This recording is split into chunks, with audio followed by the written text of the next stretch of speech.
வழியில் ஒரு தேவதையை சந்திக்கின்றார்கள். அந்த தேவதை அவர்களை ஆதி காலத்திலிருந்து எதிர்காலம் வரை அவர்களை கூட்டிச் செல்கிறது. உயர்ந்த வைரம் என்றால் என்னவென்றே தெரியாத காலம் முதல் அந்த வைரத்தின் மதிப்பு சிறிது சிறிதாக உயர்ந்து வரும் நிகழ்வும், அதனோடு டெக்னாலஜியின் வளர்ச்சி கூடிக்கொண்டே இருக்கும் காலத்தின் மதிப்பையும் ஒன்றாக சேர்த்து ஒரு சிறிய கற்பனை நகைச்சுவை நாடகம் இதோ உங்களுக்காக எமது பள்ளி குழந்தைகள். கடவுளே, அஜித்தே, உனக்கு வேற வேலையே இல்லையாடா? தெய்வமே, இந்த நாளை ஓட்ட வேற வழியே இல்லையா? ரொம்ப போர் அடிக்குது. எதுக்குடா புலம்பி நம்ம எனர்ஜி எல்லாம் வேஸ்ட் பண்ணணும்? நம்ம ரெண்டு பேருக்கும் பிடிச்ச ஐடியா வேணா சொல்லட்டா? ரெண்டு பேரும் பேசாம படுத்துக்கலாம். டேய் அப்பா, ரொம்ப கஷ்டமான வேலை வேண்டாம். ஆனா நீ சொன்ன பாயிண்ட் எனக்கு ரொம்ப பிடிச்சிருக்கு. அது மட்டும் இல்லாம உன்னை என் நண்பன் சொல்லிக்கிறதுல நான் ரொம்ப பெருமைப்படுறேன்டா. மேய்க்கிறது எருமை, இதுல என்னடா உனக்கு பெருமை வேண்டி கிடக்கு? வா, ரெண்டு பேரும் பேசாம படுத்து தூங்கலாம். கைப்புள்ள என்னடா முடிச்சுக்கிட்டு இருக்க?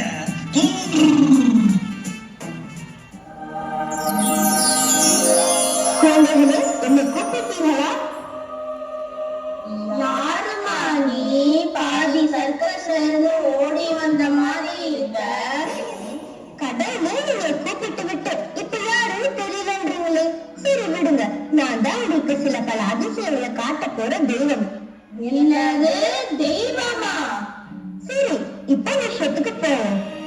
ஆப்ரகடாப்ரா, கற்பெழுந்து மென்தோன்ற காலத்து வானோடு முத்தொன்று மூத்தக்குடி. ஆப்ரகடாப்ரா.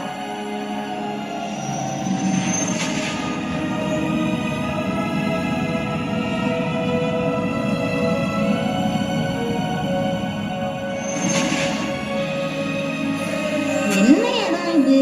பார்க்க ஏதோ காடு மாதிரி இருக்கு. ஆமா, இப்ப நம்ம எங்க இருக்கோம் தெரியுமா? மனுஷன் தான் மனுஷனே தெரியாத காலத்துல இருக்கோம்.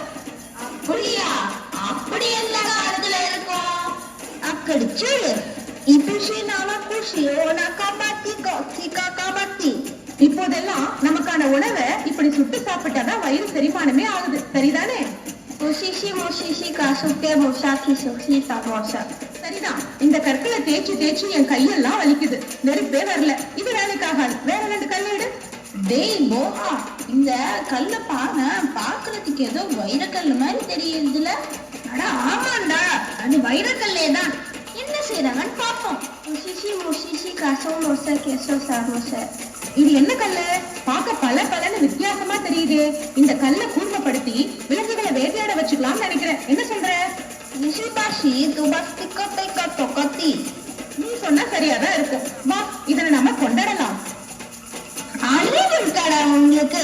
வைரக்கல்லுனா என்னன்னே தெரியாம அத ஆயுதமா மாத்த போறானுங்க பாரு. அவனை ஒரு கை பார்க்கதான் போறேன். தம்பி, கொஞ்சம் பொறுமை. அவங்க வாழ்க்கை முறைப்படி வாழ்ந்துட்டு போறாங்க. நீ அங்க போனா அவங்க வறுவல் போட்டுருவாங்க.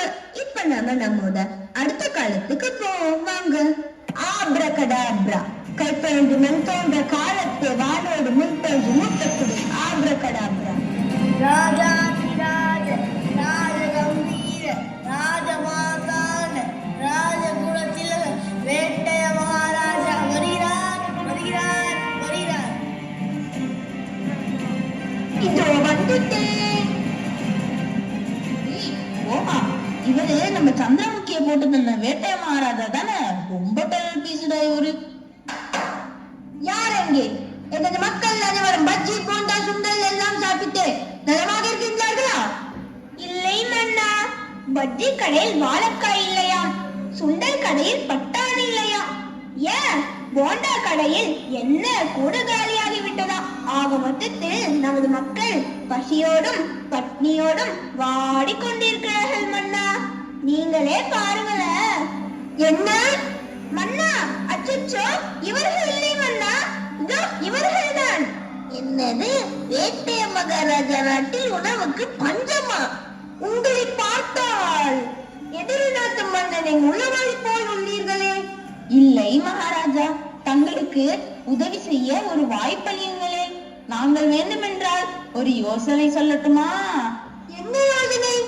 ஸ்விக்கி இருக்க பயமேன் மன்னா, ஸ்விக்கியில் ஆர்டர் செய்துக்கலாமே. என்ன சிவகாமியா? எனக்கு தெரிந்ததெல்லாம் சந்திரமுகி தானே. இது யாரு சிவகாமி? சண்முகத்தின் தங்கையா? ஸ்ரீக்கும் சிவகாமிக்கும் வித்தியாசம் தெரியாத மங்குடி மன்னா. யாரை பார்த்து மங்குடி மன்னன் என்று சொன்னாய்? பொடிப்பயலே, மன்னித்து விடுங்கள் மன்னா. அப்படி என்றால் நான் கேட்கும் ஒரு கேள்விக்கு விடையளிங்களேன். தட்டானுக்கு சட்டை போட்டால் குட்டை பயன் கட்டையால் அடிப்பான். அவன் யார்? அவன் யார்? தெரியலையே. நீயே சொல்லும் பார்க்கலாம். நான் உன் புத்திசாலித்தனத்தை அறிந்து கொள்கிறேன். ஐயோ மன்னா, அவனுக்கு விடை தெரிந்திருந்தால் அவன் ஏன் மன்னா இங்கிருக்க போகிறான்? அதுவும் சரிதான். சரி, உங்களுடைய புத்தி கூர்மைக்கும் நீ சொன்ன சிவகாமிக்கும் நான் கொடுக்கும் பரிசாக இந்த வைரக் கற்களை பெற்றுக் கொள்ளுங்கள். அட பாவிங்களா, ஸ்விக்கின்னு சொல்லி வைரத்தாட்டையை போட்டு வந்துட்டீங்களே. பின்னாடிங்க தாண்டா நீங்க. சரி வாங்க, அடுத்த காலத்துக்கு போவோம். ஆப்ரகடாப்ரா, கைப்பொழுது மென் தோன்ற காலத்து வாழோடு முத்தொன்று மூத்தக்குடி. ஆப்ரகடாப்ரா. ஏங்க, ஏன் இந்த சாலை இவ்வளவு குண்டும் குழியுமா இருக்கு? மகாராணி வந்தீங்கன்னு இந்த சாலை எங்களுக்கு தெரியாது, அதனாலதான் இப்படி குண்டும் குழியுமா இருக்கு. ரொம்ப தனிச்சுக்காதீங்க. சரி, எப்போதான் இந்த சாலை சரியாகும்? ஆமா, இந்த கிராமத்து மக்களும் ஒன்னா சேர்ந்து நம் தேவைகளை நாமே பூர்த்தி செஞ்சுக்கணும்னு எப்போ தோணுதோ அதை நம்ம எப்போ செயல்படுத்துறோமோ அப்போதான் இது சரியாகும். புரிஞ்சுதா? அப்படிங்கிறாங்க.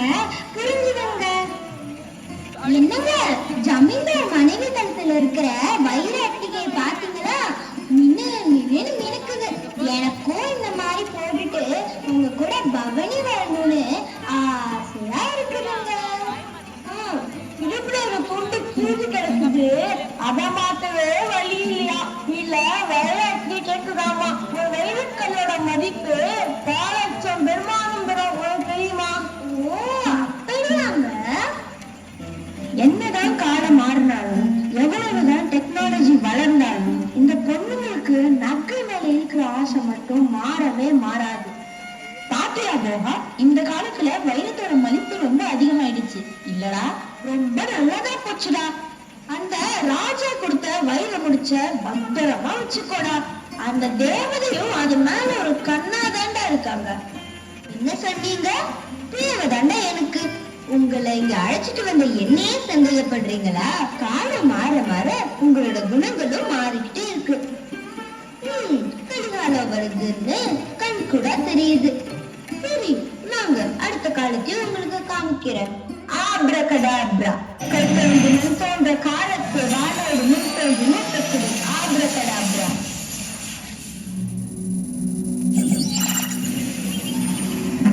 ஜிபிடி, இன்னைக்கு மழை பெய்யுது, ஸ்கூலுக்கு லீவ் விடுவாங்களா? இன்று மூடிய வானிலை மற்றும் ஈரப்பதத்துடன் கூடிய நிலைமை இல்லை. எனவே தற்போது மழை பெய்யவில்லை. மழைக்கான எந்த முன்னெடுப்பும் இல்லை. பள்ளிக்கு விடுமுறையும் அளிக்கவில்லை. எனவே உன் சோம்பல் தந்தை மூட்டை கட்டிவிட்டு உடனே பள்ளிக்கு கிளம்பு.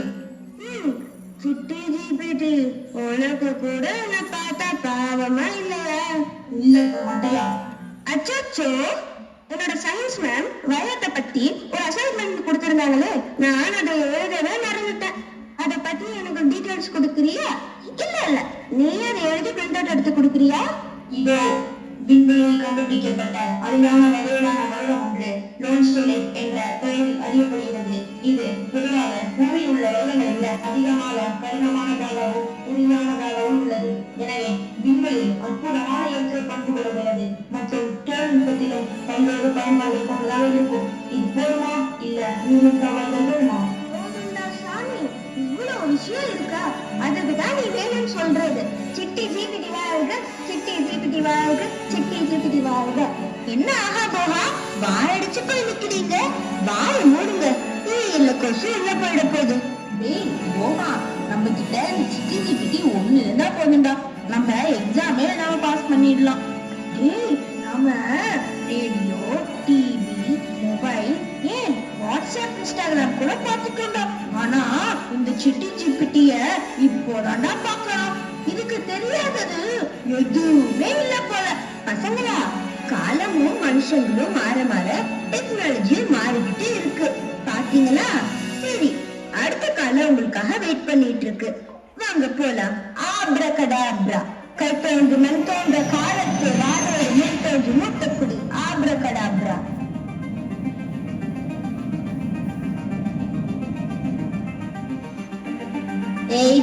பாத்தியா, நம்ம சயின்டிஸ்ட் நம்ம விட இந்த வைரத்துக்கு தான் ரொம்ப இம்பார்ட்டன்ட் கொடுக்கறாரு. நம்ம விடவா இந்த வைரம் மதிப்பு வைத்தது? ஏன் என்னோட மெமரியிலயும் இதே கேள்விதான் இருக்கு. இதுக்கு ஒரே வழி, இந்த வைரத்தை நாம டெஸ்ட்ராய் பண்ணிடலாம். பொருங்க, நீங்களும் மனிதர்கள் மாதிரியே சிந்திக்க ஆரம்பிச்சிட்டீங்க. இது வைரக்கல், இயற்கை படைத்த அற்புதமான படைப்பின் ஒரு வடிவம். உங்களை உருவாக்கின நானும் எனது மனித இனமும் தோன்றும் முன்னரே இந்த வைரமானது தோன்றிவிட்டது. எனவேதான் இதன் மதிப்பும் தனித்தன்மையும் வளர்ந்து கொண்டே வருகிறது. உங்களை உருவாக்கிய நான் இந்த வைரத்தின் மிகப்பெரிய மதிப்பையும் அற்புதத்தையும் உங்களுக்குள் புரோகிராம் பண்ணாதது என் தவறுதான். இதோ இயற்கையின் அற்புதத்தை உங்களுக்குள் புகுத்தி உங்களை மேலும் அப்டேட் செய்கிறேன். Okay master. கை தோன்றி மண் தோன்ற காலத்தை வாழோடு முன் தோன்றி மூத்தக்குடி. ஆப்ரகடாப்ரா. இவ்வளவு நேரம் நம்ம கண்டதெல்லாம் கனவா? பார்த்தியாக, இயற்கையின் அற்புதத்தை இவ்வளவு பெரிய டெக்னாலஜிக்குமே பாடம் சொல்லித்தரது நம்ம மனுஷங்க தானே. பின்ன அறிவில் சிறந்தவர்கள் நம் மனிதர்கள் தான். சரிதானே? ஒத்துக்கிறீங்களா? எனவே அறிவில் சிறந்து விளங்கும் மனிதர்களாகிய உங்கள் அனைவருக்கும் முடிவா என்ன சொல்ல வர்றோம்னா, உயர்ந்த தொழில்நுட்பங்களை எவ்வளவுதான் உருவாக்கினாலும் அதை இயக்குவது மனித அறிவே. எத்தனை தலைமுறைகள் கடந்தாலும் வேறு எதை காட்டிலும் இயற்கையின் மகத்துவமும் அதன் படைப்பின் ஆழமும் மேலானது என்பதை மனிதர்களால் மட்டுமே முழுமையாக உணரவும் மதிக்கவும் அடுத்த தலைமுறைக்கு கற்பிக்கவும் முடியும். தொழில்நுட்பத்தின் வளர்ச்சி இயற்கையின் மதிப்பை ஒருபோதும் குறைத்து விடாது. மாறாக அதன் அற்புதங்களை மேலும் தெளிவாக காண உதவும் ஒரு கருவியாகவே என்றும் இருக்கும். எனவே நாமும் நமது இயற்கையின் மதிப்பையும் டெக்னாலஜியின் வளர்ச்சியையும் ஒன்றுக்குள் ஒன்று வீழ்த்தி விடாதபடி அதனோடே அறிவில் சிறந்து வளர்ந்து வாழ்வோம். நன்றி, வணக்கம்.